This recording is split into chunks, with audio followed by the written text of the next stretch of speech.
Hello, punters, and welcome to a Saturday racing preview. Of course, this video looking at the Rosehill meeting tomorrow. If you haven't already done so, go and check out my Group 1 Memsey Stakes Race Day preview at Caulfield in the previous video. So obviously go over there to check out that 10 race card, including the Group 1 Memsey Stakes full preview there. So in this video, of course, we are looking at Rosehill tomorrow.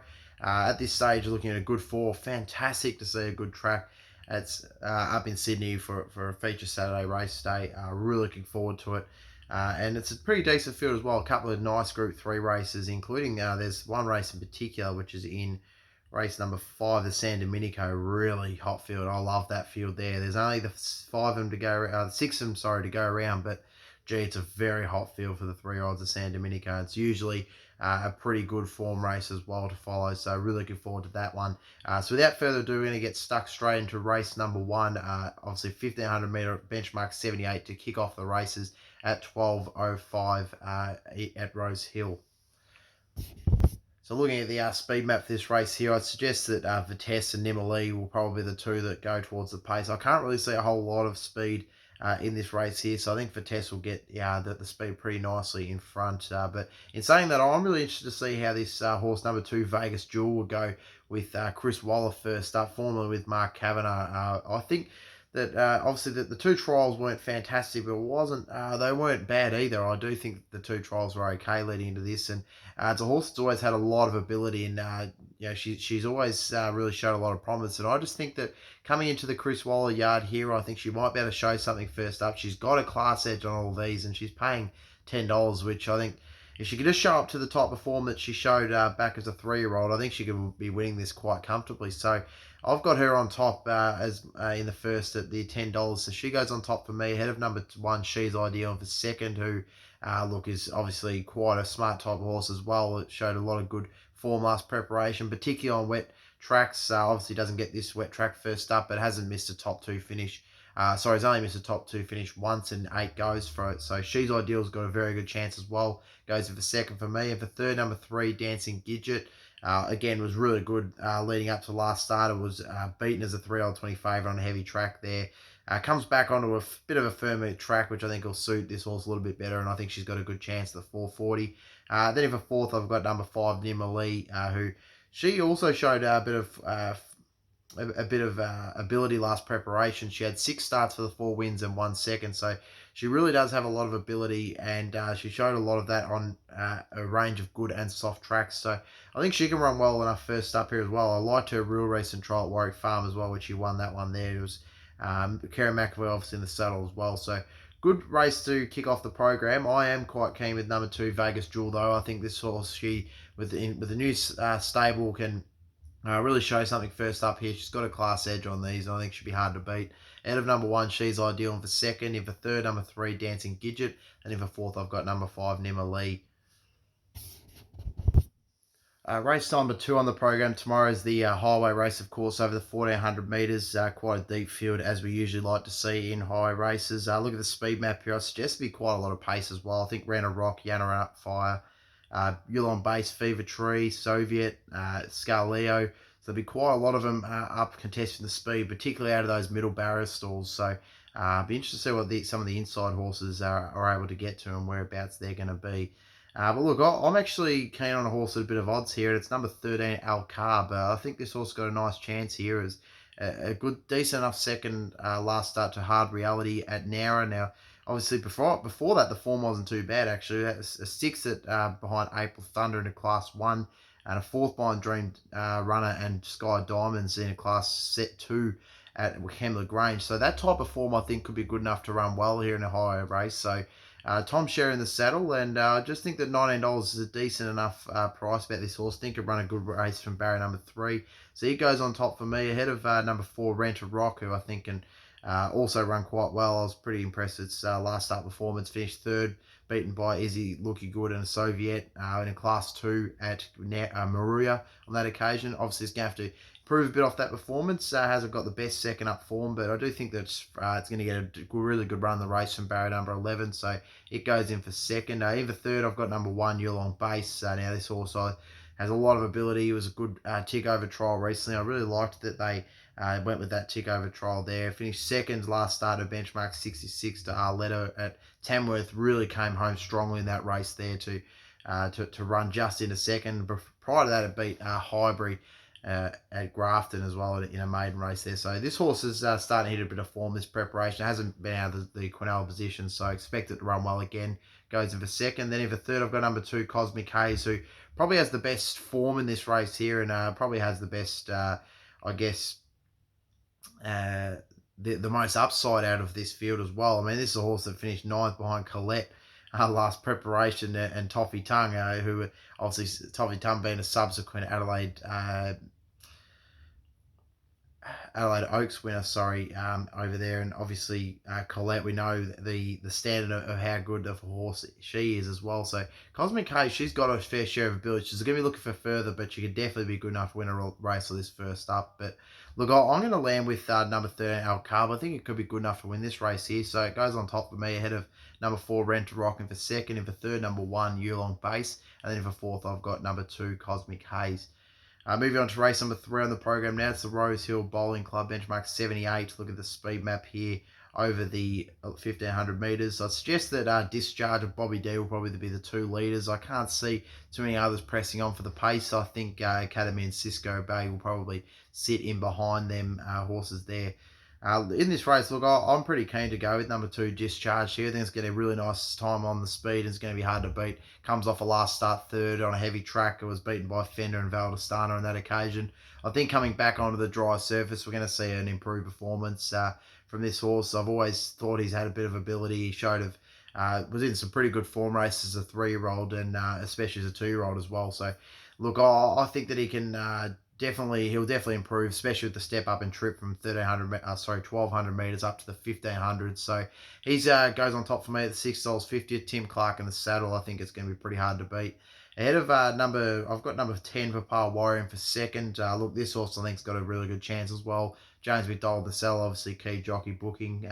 Interestingly, this horse has mainly run on wet tracks throughout its career. It's had the 10 race starts and has only had the one track on a firm ground where it didn't place. So that is of a little bit concern, but look, he isn't a horse that's knocking on the door for a win. He's finished second his last 3 tries. He has been pretty costly to the punters, but I think 440 is a good enough price about him. I do think he'll be right around the mark again, so you could probably take him at that price. I don't think that's too much of a concern. He goes in for second for me. Even third, number 8, Badouche, was really good winning last start at Warwick Farm on a heavy track, beating Cisco Bay on that occasion. Comes back on top of the ground, has 12 runs on top of the ground as well, so only for the 1 win. So it definitely found its conditions its last 2 starts on heavy tracks where it has had 2 runs for a win and a placing. But look, I think he's a horse in form and I think he can run well enough here. So he goes in for third. Then in for fourth, I do have number 3, Not Faint Hearted, who is a horse who probably does go much better on a heavy track and finds himself back on top of the going here, but you can't knock the winning form that he's been in his recent starts. So he's got a good chance. Look, Bobby D's probably got I think he's probably the best horse in the race. I'm just not sure they'd be ready to go first up, but I do think the 31 to 1's pretty a fair bit of overs for him in a race like this. He's going to roll across and be up towards the pace. He was pretty good in a second in a trial behind Tory Joy and third last preparation behind Petrology and Love Shack Baby in the Musselbrook Cup. So and obviously he finished second behind Zoffany's ladder at Rosehill of 900 metres. So look, he is looking for a bit further 1,500, but he has run well at this type of distance range before, and he could be good enough to win first up here. So I have left him out of my numbers, but I do think he's got a good chance at an each way price at 31 to 1. I don't think he should be the second outside of the field, so you could definitely have a bit of a spec at him. But look, I am pretty keen to go with number 2, Discharge here. I think it's got the most upside. It's going to show plenty of improvement from that first up run. So it goes on top for me, ahead of number 10, Papa Warrior for second. Then in for third, I've got number 8, Badouche. And then in for fourth, I do have number 3, Not Faint Hearted. Moving on to race number 4 in the program now, and it is the Schweppes Benchmark 78 over 2,000 metres here. Look at the speed map. I suggest that Pressure, Guys, and This Is So, and probably word for word off the inside barrier, they'll all be up towards the pace. And Merlinite might try and roll across from an outside barrier and find a prominent position as well. Look, I'm going to stick with winning form here. I think Corcho's going to be hard to beat once again. I thought this horse has been pretty decent in its 2 wins thus far at Rosehill here at the track, and the last 2, but being Resilient and then also New Arrangement, have been quite solid. It does find it come back on top of the ground after 2 runs on a wet track, but you can't knock winning form. And I know that he has to carry 62 kilos, which is definitely a fair task. But I think that he's got enough on these here. Nothing really screams off the page that they can beat him with any sort of confidence for me. So that's why I'm going to stick with Corcho. I think he's going to be hard to beat. So he goes on top for me ahead of number 9 Merlinite, who I just really thought was way over the odds here. So also finished second last start at Warwick Farm behind Spaces Deep on a heavy track. Comes back onto a firm track, which I think this horse has been crying out for a much drier track, which he hasn't had so far yet this preparation. And paying $19, I think she's got a very good chance. And I'm definitely going to be having an each way spec at her at the $19. So she goes in for second for me. I think she's got a really good chance coming back on a firm going. In for third, I've got number 7 Pressure, who's been knocking on the door for a win. She's been really good her last 2 starts, but she was only narrowly beaten last start to Monsieur Sisu on a soft track there. Comes back on top of the ground as well. I think she'll derive a lot of benefit from that. And she's now getting into her 4th run this preparation, rock hard fit. And I just think she'll be right in the numbers as well. So she goes in for third. Then the other horse that I don't mind as well is number 3, Word for Word, for 4th. A very consistent horse she is, and look, she obviously probably is a bit better on a wet going. She comes back on top of the ground, but I do think that she's just in good form at the moment, and you've got to stick with good form sometimes, and I think that she'll be hard to beat, especially off barrier number 1. James McDonald, the saddle, should be able to get a cosy running behind the speed and get out with, if it has any luck in running, it should be right in the finish. So recap the numbers for me. Look, I am quite keen on Corcho, but despite the 62 kilos, I just think it's 2 wins thus far. I've been really good at the track, and I think it'll be hard to beat again. But look, I'm very interested in this horse, number 9 Merlinite. I'm definitely going to have an each way go at it at $19. I think she's going to improve massively coming back onto a firmer track, and she obviously hasn't run too badly on her last 2 starts on heavy track when she hasn't really been a noted wet tracker in the past. So she's got a massive chance in for second. In for third, I've got number 7 Pressure, and then in for 4th, I've got number 3 Word for Word.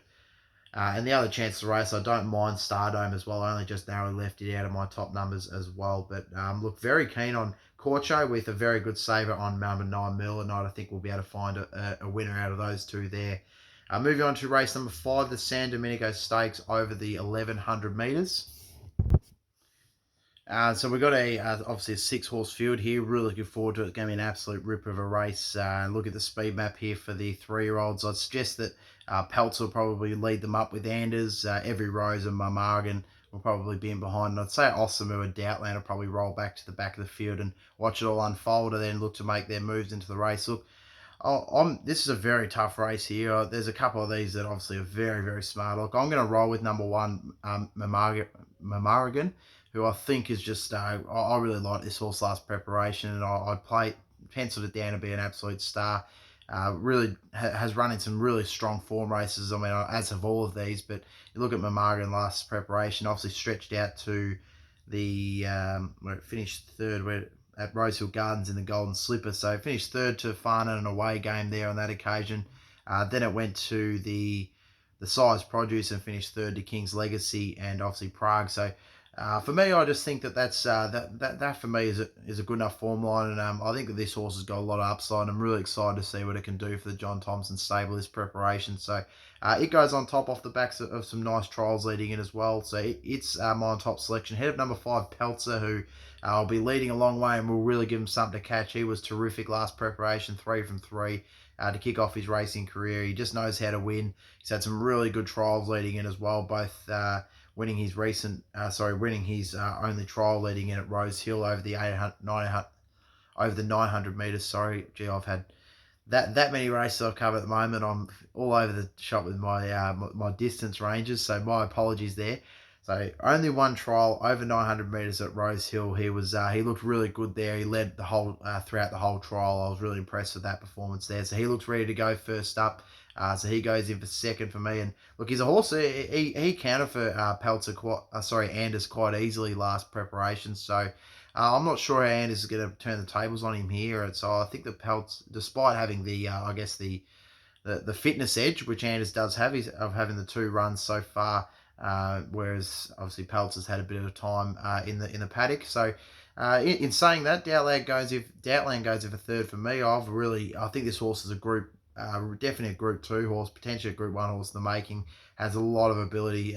He's obviously costs a lot of money. He's a very expensive colt, but look, he was third in that Pelter trial. He was pushed out a bit, whereas Pelter seemed to be travelling quite nicely on the bridle. So I think that Doubtland just might maybe need this run first up. Doesn't seem to be as switched on as what Pelter is for this first up assignment, but I do concede he's got a lot of ability, and the colours in the Hawks team are flying at the moment. So I really do expect a bold showing from Doubtland first up, especially if they overdo it up front. He'll be able to sweep over the top of them, so watch out for him. Then in for fourth, look, I do have number 3, Anders. Obviously has the form on the board, has terrific fitness edge on some of these. I do think some of these have better upside than Anders, and probably better horses, but he obviously does have the fitness edge, and he comes into this as a 360 favourite. He has drifted out from the opening price of $3, and I do expect that might be the case, but he is 2 from 2 at the track. He's 3 wins from 4 at the distance, so can't knock his form, but he has done that on wet tracks. His wet track form is elite. Obviously hasn't not won on a wet track, but he has had 4 runs on a good track, and he hasn't 2 placings. So just that little bit of a concern for me about him being a favourite. But look, I'll recap the numbers. I'm keen on Murrigan on top, ahead of number 5 Peltz. In for second. In for third, I've got number 2 Doubtland, and in for fourth, number 3 Anders in the Tab Sand Dominican Stakes in race number 5. Moving on to race number 6 on the program now, and it's the Darley Virtual Parade over benchmark 78 over 1100 metres, and it's a pretty decent benchmark 78 as well. It's I've definitely seen a lot worse. Look at the speed map here. I'd say another Sin and Bothered will probably go forward in barriers number 2 and 3. Prime Star will be up close enough. The 3-year-old Sangria and Electric Girl will also be relatively close to the speed. Look, I have gone with number 8 Prime Star here, the 3-year-old Chestnut Gelding. I think he's got a great chance second up here. Is a bit disappointing first up behind Anders and Ollie Kirk. He was just didn't seem to handle the heavy surface by the looks of it. I'm going to forgive that run, and I expect him to run much better coming into this second up now. He obviously he won a really good race, won the Millennial, I believe it was, back at Warwick Farm. Yeah, it was the English Millennial last season. So he's got his fair share of form, and he's paying $13 here. So I think he's got a decent chance. So he goes on top here for me as just a bit of overs, and John Van Overmeer's 1.5 kilo claim brings him down to 54 kilos. In for second, I've got number 4 Sangria. She's going to appreciate coming back on top of the ground after 2 heavy tracks runs so far this preparation. Oh, sorry, just the one. She was a well-supported favourite in that race, and she didn't seem to handle the surface at all. So she'll be much better coming back on top of the ground. Very hard to beat. In for second. In for third, number 6 Bothered, who's just been some great form since coming across from New Zealand. Has had 2 wins from 2 so far here in Australia. I think it can continue that form very easily. Obviously comes back on top of the ground, which she's only had the 1 race start on a good track, and she didn't place on that occasion. But I do think that the winning form is good form, and I think that she's running well enough to be well in the finish here. And if for fourth, I do have number 12 Destination, who's right down the bottom of the weights at the 52 kilos. It was a decent enough run last start, finishing third behind Twice Special and 2 run at Ramwick. I think that she might be able to run a cheeky race coming back on top of the ground as well. So recap the numbers for me. Look, I am quite keen on number 8 Prime Star. I think it's well over the odds. So it goes on top ahead of number 4 Sangria here for me. In for third, number 6 Bothered, and in for fourth, number 12 Destination. Also a bit of a watch on Black Magnum, bit of a step back in grade for him, so he could run a much better race. And Electric Girl is an interesting one first up. She's been absolutely smashed in the betting as well. She's been very good on a good track. She's had 6 starts for 4 wins and 2 placings. A really nice trial leading in, especially the recent one. She's had 2 coming into this, and the recent one was quite sharp. So she's an interesting runner for me. On form, I couldn't put her in, but I do concede that she's got her fair share of ability, and she obviously found herself into the this time last. Oh, sorry, no, it wasn't the.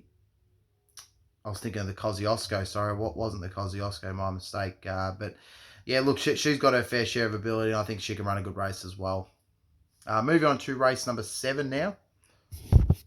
So race number 7 is the Ming Dynasty, and a very nice race here as well, over 1400 metres for the 3-year-old Colts and Geldings. Actually, let me just double check. There's a couple of Geldings. So 3-year-old Colts and Geldings race here. A really hot field as well. I really like this race. Look at the speed map. Say Holyfield will probably better lead him up with Kamasi not far off, and Bazooka might be the other one that presses on towards the speed as well. Look, this is a pretty tough race to decipher, to be honest. There's a couple of very good horses in this one. But look, I have landed with number 3, Kamasi. I think he can bounce back off his last start performance. He finished fourth behind Anders and Ole Kirk. And I just think that he's going to, he didn't necessarily handle the surface on that occasion. I think he'll bounce back coming back on top of the track. And I think he'll be much, much better second up here. So he goes on top for me. I think he's got a little bit on these. Ahead of number 1, Holyfield for the Kieran Mudd, Dave Eustace stable. Absolutely flying. Obviously, he was in some very good races last preparation, and his first up run was just in that same. He finished behind North Pacific Bazooka on a heavy track. Again, similarly, I think that he can run well enough on top, coming back on top of the ground. So I expect a better race from him. He obviously over raced last start as well, and he faded out towards the end. He just sort of boxed on okay, so I think he can run much better here. So he goes in for second. In for third, I do have number 6, Bazooka, who did finish second in that race there. So I'm going to give a push to number 1, Holyfield. I can't discount number 6, Bazooka, who has the fitness edge, so that is probably the plus side, but a couple of these definitely have, obviously, a bit of ability over it. So he goes in for third. And then in for fourth, I've got number 4, Overlord, who is a very good horse in his own right. He went in some terrific races last preparation. He finished fourth at Eagle Farm behind subsequent Group 1 winner Rothfire and Got a Kiss. So that's some pretty elite form. Well, actually, in fact, he chased home Peltzer, who obviously, like I mentioned, was really good last preparation. So, look, he was in some very good races, and he finished fourth in that Group 1, the JJ Atkins. So, yeah, sorry, that was the Group 1 race, that one there that I was just talking about before. So, that was a top run, and obviously 1260 is probably a fair price, but look, for me, I just think it's a little bit short. He's obviously coming off a slight freshen up. So for me, I've gone with number 3, Kamasi, with that run under the belt. I think it's going to improve coming back on top of the ground. Ahead of number 1, Holyfield of a second. In third, number 6, Bazooka. I just think it's got a rock hard fitness edge and might be able to run a good enough race and be in the numbers. And number 4, Overlord in for fourth. Very good horse. Just think it's well under the odds of the $2.60. So moving on to race number 8 now. So, sorry, if you're just noticing that I am pausing it occasionally, it is because there is some really good greyhound racing tonight, and obviously the footy's on as well. So my apologies. I am I am just having some quick looks at what's going on. There's been some really good greyhound racing tonight as well as the footy. So sorry, my apologies. I'm just having a quick look in between races. But moving on to race number 8 on the program now. It's the Iron Jack Premier's Cup, so the feature race of the day, and we get to see the exciting Mugatoo go around again here. Look at the speed map. It suggests that there'll be probably a decent amount of speed. I think Taikamochi, Tory Joy, and Norway are probably up towards the pace. Sick and Darabat and Herringor won't be far off either. But just a genuine staying tempo type of race here, I think, for these horses. Now, I'm pretty keen to go with Grey Lion here. I thought that this horse, he ran home pretty well last start, into third behind Taikamochi in Attention Run. That was on a heavy track. He gets back on top of the going, which I've been waiting for him to get back on top of the ground. He steps out to the 1900 metres, so just up an extra 100 metres in the distance. And I just think that he's $21 and he's a bit over the odds, and he can pick off this type of race here. So he goes on top for me. I just think he's well over the odds. Regan Bayliss in the saddle. I'm hoping that Regan can ride a good race. He's obviously up in Sydney riding at the moment, so really good luck to him, being a Victorian boy. I hope he rides well. No disrespect to all the Sydney sides out there, but he's a good young kid, and I hope he gets his chance. And he rides a good winner in the Group 3 Premier's Cup. So Grey Lion goes on top for me, ahead of number 3, Mugatoo. I just think it was just a bit too short at the 225 for me. It's really impressive last start over 1500 metres. I was stunned that he managed to win like he did over 1500 metres. He's going to be much better coming out to the 900 metres here, but I just think 225 in such a deep field here is a little bit short for me. So he goes in for second.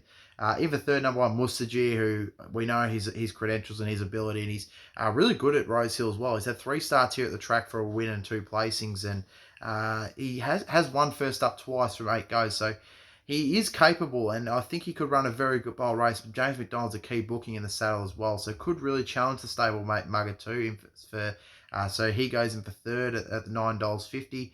And the other one that I don't mind as well is Rondinella, right, in number 5. I think she can run a better race second up here. She was first up when she finished sixth behind Mountain Peace and Angela Truth. I think she ran on okay there on that occasion on a heavy track. She's going to be much better coming back onto firmer going, and I think she can run a good race, so she goes for fourth for me. Other chance in the race, I think Karsov has probably got a bit of a chance at an each-way price. Second last start to skate to Paris. It carried the 61 kilos and open handicap there. Drops down the weights down to 55 and a half. I think he'll improve with that weight swing, and obviously a bit of a different form line coming from Eagle Farm, but I think that he'll appreciate stepping out from the distance from the 600 metre start the 600 metre run last start. So I think he could be one that could also improve. And Norway is an interesting one for me. Tim Clark in the saddle. And I mean, he came over with a fair bit of hype on him, and he ran in some very top races last preparation. So I do think that I'm not sure if he could win first up, but wouldn't be surprised if he runs a good race, so he's got a chance. But recap the numbers for me. Look, I am pretty keen on number 9, Grey Lion, on top here. I think he can pick off this race and win. So he goes on top. He's just a bit more value ahead of number 3, Mugger 2, who I love this horse, but 225 is just a little bit short for me. In for second, in for third, number 1, Mustajir, in for third, then in for fourth, number 5, Rondinella. Moving on to the final race of the program now, and it is the Rand Van Benchmark 88 over 1,200 metres. Big field to finish off the program, and quite a decent one as well for a Benchmark 88. I'd say prime candidate to Dutsart and Tont will be up towards the pace, so something fast I think will be up towards the speed as well. So they're probably your speed factors in the race.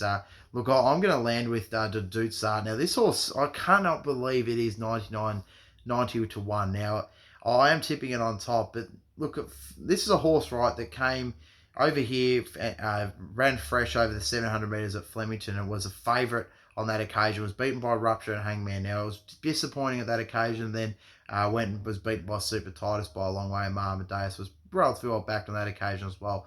The trial lead-in hasn't been fantastic either, but I know that he just came in with a massive spruik on him, and I know the Hawks team thought that he had a lot of ability, and I just think obviously he's got a lot of different kinks and a lot of different little issues that he has, but if he puts it right and all that spruik and that hype around him comes to fruition, 91 to 1 is just ridiculous price about him. So do I think he can win? Well, yeah, I think he's a chance to win.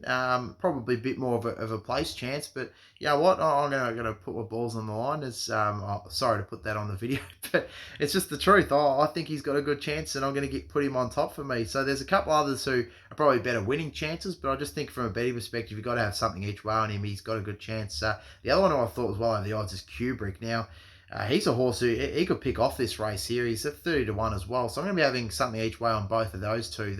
On ability, if they put it together here and they can run well, that could be a chance.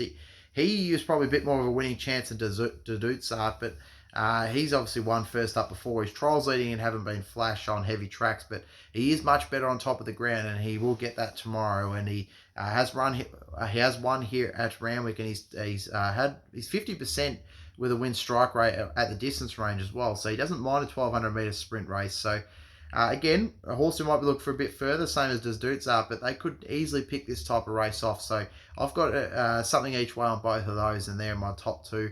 Wonder Bar, who's been in terrific form. Obviously, she's been absolutely fantastic. She hasn't finished outside of the top 2 in her last 5 starts, so she's flying at the moment. Comes back onto a firm track, which I don't think is going to be too much of a problem for her, but obviously she's been excelling on the wet track so far, but I expect her to run a good race at the $5.50 of the third. And then in for fourth, I've got number 8, Sapita, who we know how good she is, and she's got a massive amount of ability.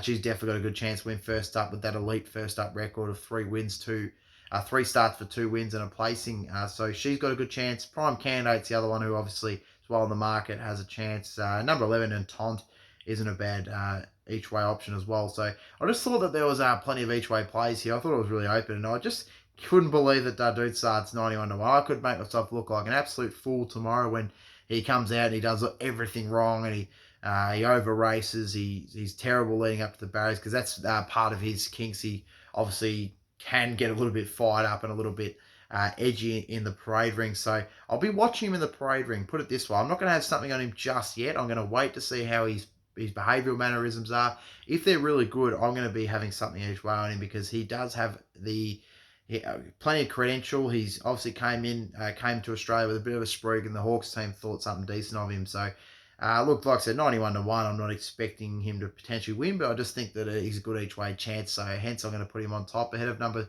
2, Kubrick, who I also think is a very good each way chance as well. So, look, I think the conditions are going to suit pretty well tomorrow for him. So, he's got a chance in for second. In for third, number 1, Wonder Bar, and in for fourth, number 8, Subpoena, who she is obviously a very class run in the race, 420 about her, but she also has her kinks, and she just is the horse for me that last preparation, I got on her those last 3 starts before she spelled and just kept rocketing to the line. You keep thinking, oh, next start, next start, next start. But with her trial leading him hasn't been too flash, but I'd expect her to run pretty well tomorrow. So looking at back over the program and looking at my best bets of the card. So one of my best bets of the program comes in the Ming Dynasty. It's race number 7, and it is number 3, Kamasi. I just think that he's going to improve sharply off that first up performance on the heavy track, coming back on a firm going. I think he's a good price at $5.50. So he goes on top for me as one of my best bets of the program. Race number 7, number 3, Kamasi. The other one that I was very keen on as a best bet comes in the San Domenico, and is number 1, Mamaragan. I think this horse, while it is a very hot race, I think he's going to be ready to go first up, and I think he's just got that little bit of extra ability on these from my perspective, and I just think he's going to be hard to beat tomorrow. He looks ready to go first up. So race number 5, number 1, Mamaragan is my other best bet. Best each way plays, I'm going to go in the Premier's Cup, race number 8, and it is number 9, Grey Lion at the $21. So race number 8, the Iron Jack Premier's Cup, number 9, Grey Lion, is one of my best value plays of the program. And the other one that I am quite keen on comes in, I'm going to say in the last, actually. So race number 9, and I'm going to go number 2, Kubrick, at the $34, as well as the Dutsa. I know that's cheating, but I do think that you can each way play on one of those. And if just one of them runs a drum, we'll be able to get a good return out of it. So I just think that in a race where I'm not, look, I mean, I respect Wonder Bar's form. She's been very good, and she's been in good winning form. And Subpoena, I know of her ability, and she's got a good fresh record. I just think that they're 2 horses that, look, you can probably go Wonder Bar for the win. You can trust her a bit. Subpoena's a hard one to trust, although she is very good first up. And I just think that the Dutsa and Kubrick, if they can show up to their type of form and their credentials, they can really give this race a shake. So they're going to be 2 of my other best value plays of the program. Now, looking back over the Quaddie selections that I've got for the meeting here at Rosehill. So for the early Quaddie, I've gone with leg number 1, race number 2, 1, 2, 4, 5, 9, and 13. So it's 1, 2, 4, 5, 9, 13 in leg 1, race number 2. Leg 2, race number 3, I've gone 1, 2, 3, 4, 8, and 10. So leg 2, race number 3, 1, 2, 3, 4, 8, 10. Race number 4, I've gone 1, 2, 3, 7, 9. So it's leg number 3. Race number 4, 1, 2, 3, 7, 9. And then in leg 4, race number 5, 1, 2, 3, 5. And just $100 will get you just over 13% there. So not too bad. And you can probably play around with that a little bit. I think we can get a little bit of value early in the program. Obviously, the San Dominican doesn't have a whole lot of value in it, so hopefully we're coming into that race with a couple of roughies that have already saluted earlier on in the program. For the late Quaddie selections, for tomorrow's race at Rosehill.